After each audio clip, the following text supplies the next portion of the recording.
New York is forever changing, and while this building stands here today, it's not unlikely that at some point this could get knocked down and another glass tower could appear.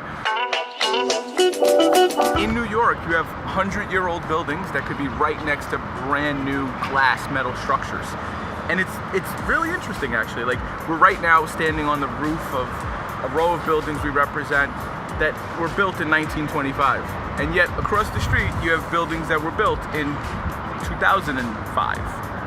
And yet, you can see new construction that's just being built right now. Whereas we have neighborhoods, brand new neighborhoods that are being built where there was nothing before in Manhattan. So we're gonna head over to Hudson Yards in a little bit, and we're gonna go take a look at this new insane area that's being built on top of what used to just be a rail yard. Because New York is forever changing, and while this building stands here today, it's not unlikely that at some point this could get knocked down and another glass tower could appear, because that's a lot of what's happened. If you look around and you look at the skyline, these glass towers weren't here that long ago. So what was there? It wasn't vacant land. This is Manhattan. So obviously it was something more like where we're shooting from right now that ultimately became something else.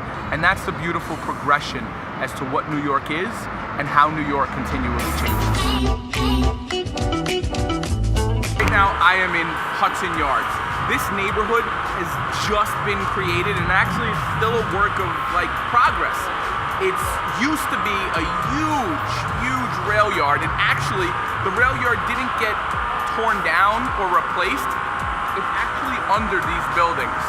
What they did is they built a cap essentially on top of it and then built buildings and then the whole neighborhood in the process. It's not done. I think it's like 2020 something where they'll actually finish the whole thing. There's gonna be parks. But you know what? I'm gonna stop talking about this and I'm gonna show you around some of it. I'm absolutely in the midst of Hudson Yards, and one of the coolest things I personally think is the vessel. If you look behind me, you see this bronze-ish statue. I don't want to call it statue, but built, I don't know what you call it. It's a combination of stair layers that get higher and higher. It looks really cool, it looks really futuristic, and I think it opened in less than a year. So if you've watched, you can actually have seen on the internet, there's videos, time lapses of it being built up, which looks amazing, but you can see they're actually almost done.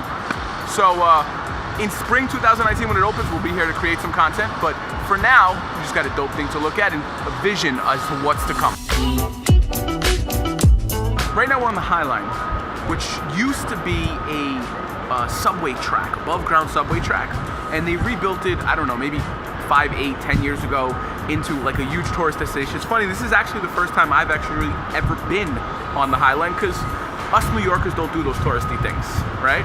But it's cool. If you look to my left, you can actually see how they've incorporated the old train lines into the existing display. So behind me, you can actually see the train yard that Hudson Yards sits on top of.